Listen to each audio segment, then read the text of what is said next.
బెంజమిన్కి 10 మంది కుమారులు.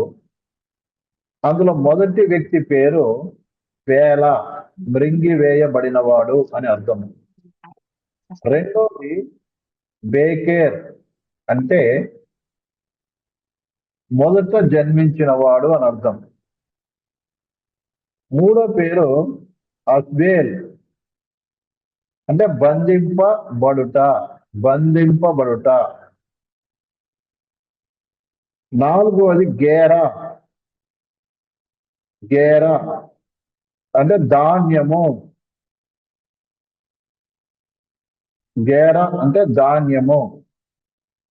ఐదోది నామాన్, అంటే కృప, గ్రేస్, కృప అని అర్థం. ఏహి, తర్వాత వ్యక్తి పేరు ఆరో పేరు ఏహి, నా సహోదరుడు అని అర్థం. నా సహోదరుడు, మై బ్రదర్.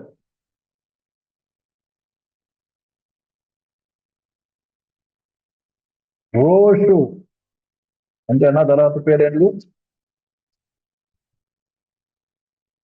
రోషు అంటే పెద్దవాడు లేకపోతే జ్యేష్ఠుడు అని అర్థం.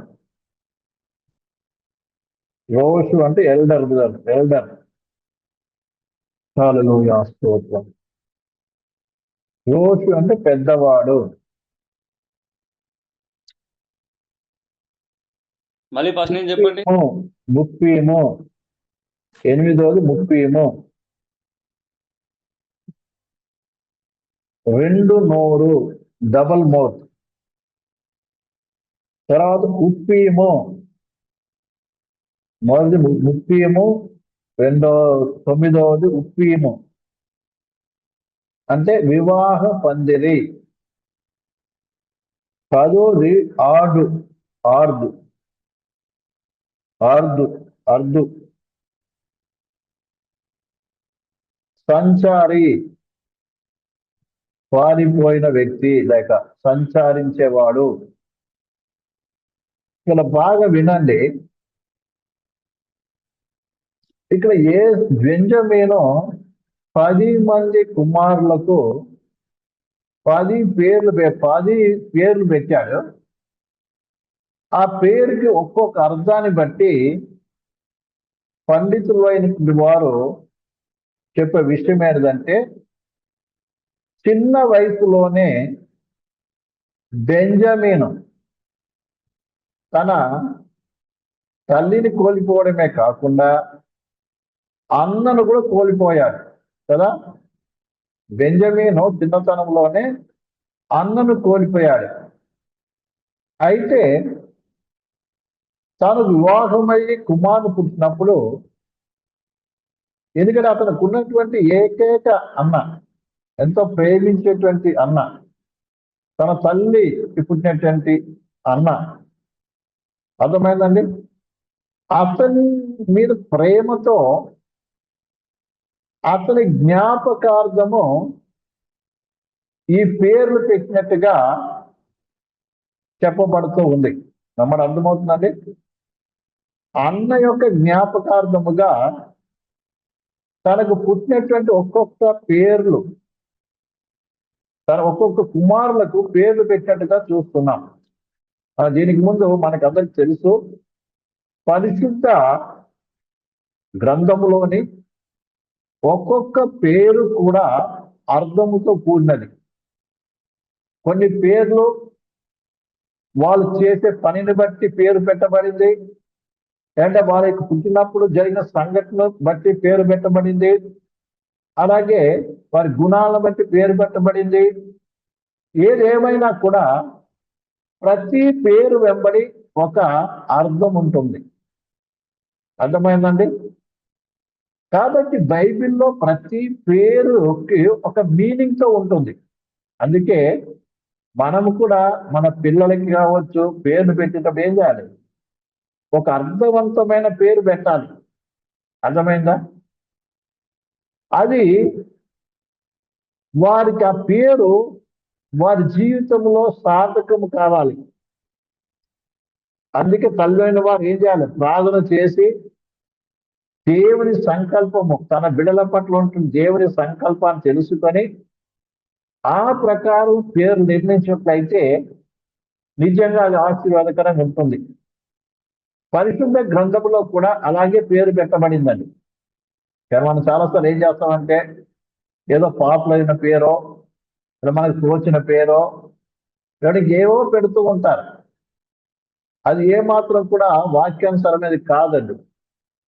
లేకుండా వీళ్ళకి పెట్టడం చేత కాకపోతే పాసులు అడుగుతారు వచ్చి, అయ్యా మాకు ఆ పేర్లు పెట్టండి, అయ్యా మాకు పేర్లు పెట్టండి అని. కానీ బైబిల్ ప్రకారము పేర్లు పెట్టవలసింది ఎవరంటే తల్లిదండ్రులైన వారు. వాళ్ళు ప్రార్థించి దేవుని ఉద్దేశాన్ని దేవుని సంకల్పం తెలుసుకొని ఆ ప్రకారము వారికి పేర్లు పెట్టవలసినది ఉన్నది. విషయాన్ని బాగా అర్థం చేసుకోవాలి. ఎందుకంటే బైబిల్ చూస్తాం ఆది కాలం నుంచి కూడా అర్థమైందండి. మనం కేవలం ఆదాముకు మాత్రమే ఏమయ్యాడు? పేరు పెట్టాడు. అర్థమైందండి. తర్వాత ఆదాము ఎవరికి? అవ్వకి ఆదాం పేరు పెట్టాడు. మిగతా జీవులకన్నీ పేరు పెట్టాడు. రెబెకా తన కుమారులకు పేరు పెట్టిండు. అర్థమైంది. అబ్రహాం తన పిల్లలకు పేరు పెట్టాడు. ఇలా పేర్లు తల్లిదండ్రులు పెట్టడం మనం చూస్తాం.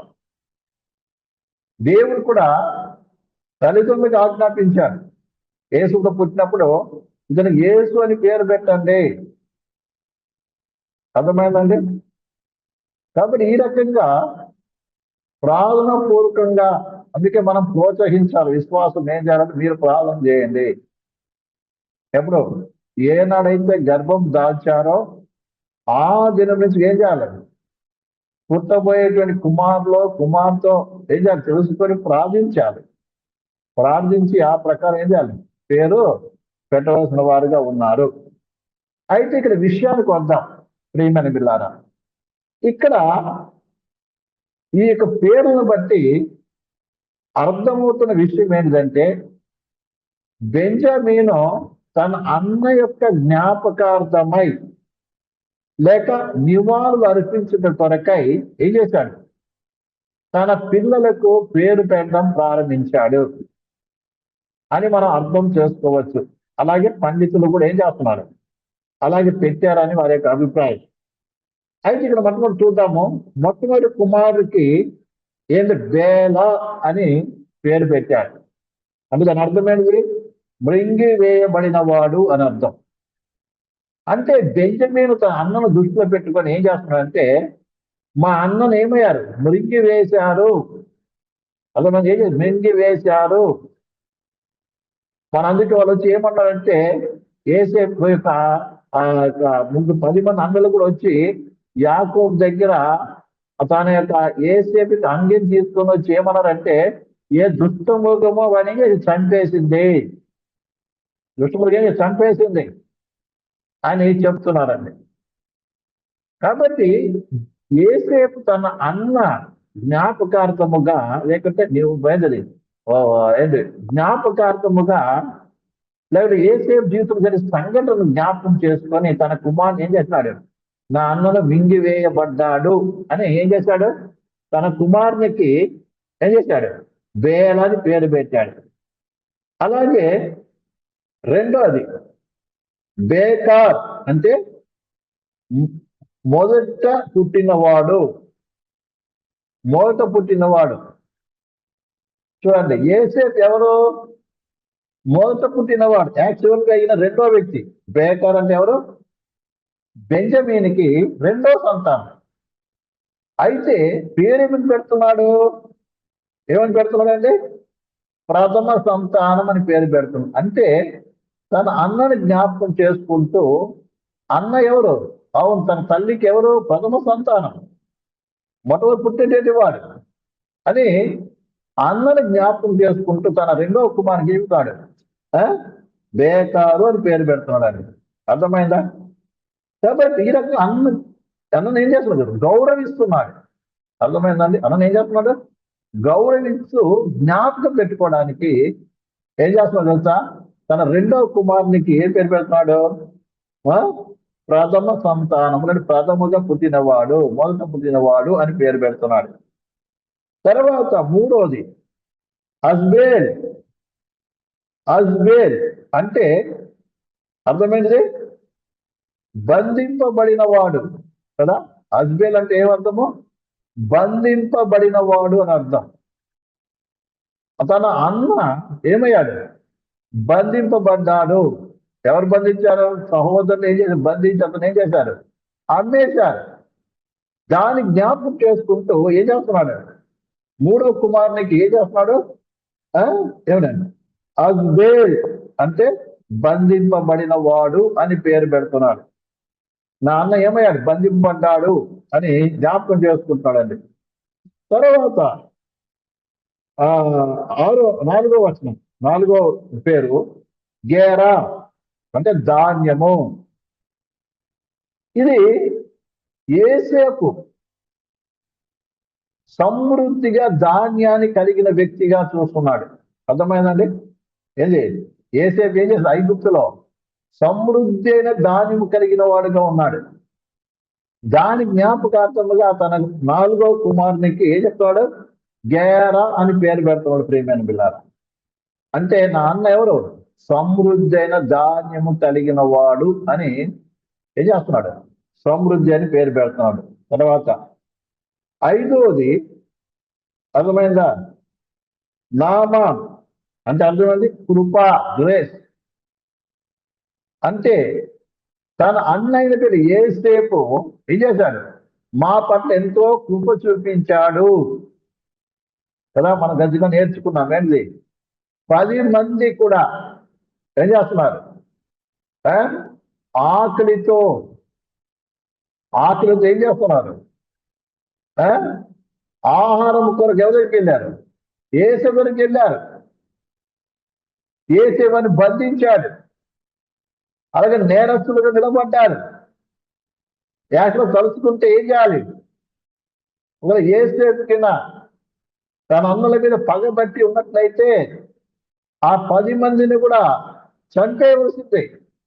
అందుకే వాళ్ళు యేసేపు దగ్గరికి వెళ్ళినప్పుడల్లా కూడా గజ వణికిపోతున్నారండి. అర్థమైందండి? ఎక్కడ మమ్మల్ని పట్టుకుంటాడో, ఎక్కడ మమ్మల్ని ఇది చేస్తాడో. ఎందుకంటే అలాంటి పరిస్థితి. జైలు కూడా వేయబడ్డారు. అయినప్పటికీ వీరికి ఏ ఆపలు తల పెట్టలేదు. దాన్ని బట్టి ఏం చేస్తున్నాడండి? కృప. ఎందుకంటే మా అన్నయ్యటువంటి యేసేపు మా పట్ల ఏం చూపించాడు? కృప చూపించాడు, దయ చూపించాడు అని దాని జ్ఞాపకం చేసుకుంటూ ఏం చేస్తున్నాడు? తన కుమారునికి నామాన్ అని పేరు పెడుతున్నాడు. తర్వాత ఆరో పేరు ఏహి. ఏహి ఏహి అంటే అర్థమైంది ఏహి కదా. ఏం పేరు? ఆరో పేరు ఏహి అంటే దీని ద్వారా ఏంది అర్థమైంది? మా సహోదరుడు. అంటే చూడండి, బెంజమీన్ను తన సొంత సహోదరుడిగా చూశాడు. ఎవరు? యేసేపు. అందుకే మనం చూస్తాము ఈ 10 మంది కంటే ఎక్కువగా ఇతని పట్ల ఇదే ప్రేమ చూపిన చూస్తాం. చూడండి, ఇక్కడ మాట చదువుదాం. ఇదే ఆది కాండము 43:32 చదువుదాం. 43:32. అతనిని వారికి అతనితో భోజనము చేయుచున్న ఐగుప్తులకు వేరువేరుగా వడ్డించరు. ఐగుప్తులు ఎబ్రీయులతో కలిసి భోజనము చేయరు. అది ఐగుప్తులకు హేయములు. జ్యేష్ఠుడు మొదలుకొని కనిష్ఠుడు వరకు అతని ఎదుట తమ ఈడు చొప్పున కూర్చుండేది కనుక ఆ మనుషులు ఒకరి వైపు ఒకరు చూచి ఆశ్చర్యపడి, మరియు అతడు తన ఎదుట నుండి వారిని వంతు లెత్తి పంపేది. బెంజమీను వంతు వారందరి వంతు కంటే 5 వంతులు 5 అంతలు గొప్పది. బెంజమీను వంతు వారందరి వంతు కంటే 5 అంతలు గొప్పది. వారు విందు ఆరగించి అతనితో కలిసి సంతృష్టిగా తాగిది. ఇక్కడ మనం చూస్తున్నప్పుడు ద్వారా ఏంటంట? రోజు అంటే శ్రీభారత్ ఏం చేశాడు? సారీ, ఎన్నోది, ఎన్నో పేరు, ఆరోది ఏహి, నా సహోదరుడు. అంటే తన్ను ఎంతో సొంతగా అందరికీ ఎక్కువగా ఏం చేశాడు, ఏసేపు బెంజమిన్ ప్రేమించాడు. దాని గుర్తుగా, దాని జ్ఞాపకం ఏం చేస్తాడు, తన కుమారుని ఏం చేస్తాడు, ఏహి అని పేరు పెట్టాడు. తర్వాత ఏడోది ఏం చేస్తున్నాడు, రోషు. రోషు అంటే ఏంటిది, పెద్దవాడు లేదంటే ఎల్డర్. ఏమన్నారు, రోషు అంటే ఎల్డర్ అంటే పెద్దవాడు అని అర్థం. రోషు అంటే అర్థం ఏంటి, పెద్దవాడు అని అర్థం. అంటే బెంజమీను తన కుమారికి పెద్దవాడు అని ఎందుకు పేరు పెడుతున్నాడంటే, తనకంటే తన అన్నని జ్ఞాపకం చేసుకుంటూ, నేనెవరిని, చిన్న, నాకంటే పెద్ద మా అన్నయ్య అన్నట్టుగా గౌరవపూర్వకంగా తన యొక్క 7వ కుమారునికి ఏం చేశాడు, పేరు పెడుతుండగా చూస్తున్నాం ప్రియమైన ద్వారా. తర్వాత ముప్పీము, ఏం పేరు, ముప్పీము అంటే ఏంది, క్షమించాలి, ముప్పీము అంటే 2 నోర్లు అని అర్థము. అర్థమైంది, 2 నోర్లు అని అర్థము. అంటే దాని అర్థమేది, ఏసేపు యాకోబు యొక్క వారసత్వాన్ని కొనసాగిస్తాడు అని సూచనగా ఇక్కడ రాయబడి ఉంది. చూడండి, ఏసేపు యాకోబు తర్వాత కదా, ఏసేపే వారందరినీ నడిపించిన వాడిగా ఉన్నాడు, అంతే కదండి. యాకోబు సంతతి అంతటిని కూడా ఏసేపే ఏం చేశాడు, ముందుండి వారందరినీ ఇక్కడ బాగోగులు చూస్తున్నట్టుగా చూస్తున్నాం.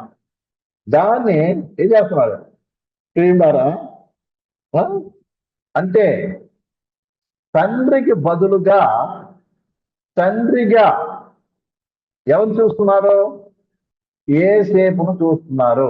అర్థమైందండి, ఏసేపు మా నాన్నకు బదులుగా మా అన్న ఉన్నాడు, ఏసేపు ఉన్నాడు అన్నటువంటి ఒక గుర్తుగా, అంటే తండ్రి చేయవలసిన బాధ్యత అన్న అయినటువంటి ఏసేపు చేస్తున్నాడు అని గుర్తుగా ముప్పీము అని పేరు పెడుతుంటే మనం చూసుకుంటున్నాం. తర్వాత 9వది ఉప్పీము. ముందేమో ఉప్పీము, 9వది ఉప్పీము. ఉప్పీము అంటే వివాహ పందిరి. అది తన అన్న యొక్క వివాహాన్ని సూచిస్తుంది. చూడండి, అన్య దేశంలో ఏసేపు వచ్చినప్పుడు ఏసేపుకు ఒంటరివాడు, బానిస అయితే దేవుడు ఈ దినం నాకు ఏం చేశాడు, గొప్ప అత్యున్నతుడు ఆశీర్వించడమే కాకుండా తన వివాహాన్ని కూడా జరిగించాడు కదా. ఏసే వివాహం జరిగింది, 2 కుమారులు కూడా జన్మించారు. కాబట్టి ఏసే యొక్క వివాహానికి సాదృశ్యముగా, అర్థమైందా, వివాహానికి గౌరవంగా ఏం చేశాడు, ఉప్పీము అని పేరు పెట్టడం చూస్తాం. 10వది వండర్ సంచారించువాడు, సంచారి. ఏసేపు తన జీవితం అంతా కూడా మరి సంచరించాడు, దాని గుర్తుగా సంచారిని పేరు పెట్టబడిందని. తన అన్న ఈ దినం ఉన్నత స్థితిలో ఉన్నాడంటే తన జీవితంలో ఎన్నో స్థలాలకు సంచరించడం జరిగింది, అర్థమైందని. కాబట్టి ఈ దినం ఆ స్థితిలో ఉన్నాడు. కాబట్టి బెంజమీను అనుక్షణం నిత్యము తన యొక్క కుమారులను అన్న గౌరవార్థముగా ఏం చేశాడు, ఒక్కొక్కరు పేరు పెట్టినట్టుగా మనము దీన్ని చూసుకుంటున్నాం. అర్థమవుతుందండి. ఇది ఈ అర్థాన్ని బట్టి పండితుల యొక్క అభిప్రాయం. ఇది వాక్యంలో లేదు, కానీ ఆ యొక్క వాక్యం ఒక్కడు అర్థం చేసుకున్నప్పుడు ఒక్కొక్క మాట, ఎందుకంటే బెంజమీనుకు అన్నంటే ఎంతో ప్రేమ. అలాగే ఏసేపు అంటే కూడా, ఏసేపు కూడా బెంజమిన్ అంటే అంత ప్రేమ అని. అందుకే నిత్యము కూడా తన అన్నను జ్ఞాపకం చేసుకుంటున్నాడు. ఎందుకంటే మనం బాగా అర్థం చేసుకోవాలి. బాల్యంలోనే అర్థమైందా? తల్లి చనిపోయింది, అన్న ఒకడే మిగిలాడు. తర్వాత అన్న కూడా ఏమయ్యాడు? వెళ్ళిపోయాడు. ఎంత ఒక వ్యక్తికి బాధ కలిగి ఉంటుంది. తమ్ముని అంత అన్న ఎంత ప్రేమించుంటాడు, అలాగే అన్న తన తమ్ముడికి ఎంత ప్రేమ ఉంటుందో దాన్ని జ్ఞాపకం చేస్తే ఏం చేస్తాం? ఈ రీతిగా చూస్తున్నారు. కాబట్టి విషయాన్ని జ్ఞాపకం చేసుకుందాం. తర్వాత దీని ద్వారా వచ్చే వారంలో, ఒకవేళ వచ్చే వారం చూడాలి తెలియదు, అయితే వచ్చే వారంలో మనము బెంజమిన్ యొక్క ఆశీర్వాదం గురించి మనం చూసుకోబోతున్నాం. బెంజమిన్ ఆశీర్వాదం గురించి ఎక్కడ ఉందో మీరు అది చదవండి, చదువుకొని రండి. 49వ అధ్యాయంలో స్క్రీన్ ద్వారా 27వ వచనము, తర్వాత ద్వితీయ కాండంలో కూడా ఉంది బెంజమిన్ యొక్క ఆశీర్వాదం గురించి. అది కొంచెం లాంగ్ సబ్జెక్ట్ అనుకుంటాను. కాబట్టి దాని గురించి మీరు ప్రార్థన చేయండి, అలాగే దాన్ని చదువుకొని రండి. అవసరమైతే మీరు కూడా ధ్యానం చేయండి దాని గురించి. ఎందుకంటే మీరు కూడా ఇంకా చిన్న చిన్న విషయాలు, చిన్న చిన్న హోంవర్క్ లాగా ఇస్తాం, దాని గురించి మీరు కూడా మరి నేర్చుకోవాలి. ఎందుకంటే మీరు బైబిల్ చదువుతూ చాలా దినాల నుంచి వాక్యం తెలుసు కాబట్టి ఆది కాండము వచ్చే వారంలో మనము బెంజమిన్ యొక్క ఆశీర్వాదం గురించి నేర్చుకోబోతున్నాం. చూడండి ఇక్కడ ఆది కాండం 49వ అధ్యాయము 27వ వచనం. బెంజమీను చీల్చుగట్టి తోడేలు అతడు ఉదయమందు ఎరను తిని అస్తమైన దోగు సొమ్ము పంచుకొనను.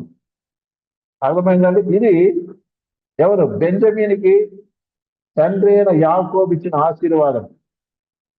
అలాగే బెంజమీను గోత్రానికి దైవజనుడు మోషే ఇచ్చిన ఆశీర్వాదం. ఎక్కడది? 33వ అధ్యాయం ద్వితీయ కాండంలో 33వ అధ్యాయము 2వ వచనం. బెంజమీను గురించి ఇట్లనను, బెంజమీను యెహోవాకు ప్రియుడు, ఆయన యందు సురక్షితంగా నివసించును, దినమెల్లా ఆయన అతని ఆశ్రయమగును, అతని భుజం మధ్య నివసించును. ఆయన భుజముల మధ్య నివసించును. ఈ రెండు కూడా చదవండి, దాని గురించి మీరు ధ్యానించండి. ప్రార్థన చేసుకుందాం. కళ్ళు మూసి ప్రార్థన చేసుకుందాం. స్తోత్రం తండ్రి, మహోన్నతుడా, మహాపరిశుద్ధుడా, జీవముల తండ్రి, నీ బంగారు పరిశుద్ధ నామకు స్తోత్రాలు చెల్లిస్తున్నాం. ఈ రాత్రి కోసం కొంత సమయం ప్రభా తండ్రి, అయ్యా మరి బెంజమిన్ యొక్క ప్రభు కుమారుల గురించి ధ్యానించి కృపించారు తండ్రి. ఇంకా అనేక విషయాలు నేర్చుకోవడానికి పశువులకు సహాయం చేయండి.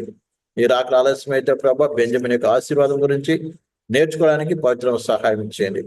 అయ్యా మేము ఏ విషయం నేర్చుకోవాలో మీరు మా బోధకుడు ప్రభు మనం బోధించని, నేర్పించి, నడిపించమని, అలాగే నేర్చుకునేటువంటి ప్రభు ఆశను, ఆసక్తి కూడా ప్రతి బిడ్డకి దయచేయమని నేను అనుమానం తెచ్చుకో. పవిత్రంగా లోతైనటువంటి సత్యం నడిపించమని నేను గొప్ప చేస్తున్నాను. ఇప్పుడైతే ప్రతి బిడ్డని దీవించి నడిపించమని ఏ సమయం తండ్రి. ఆమేన్.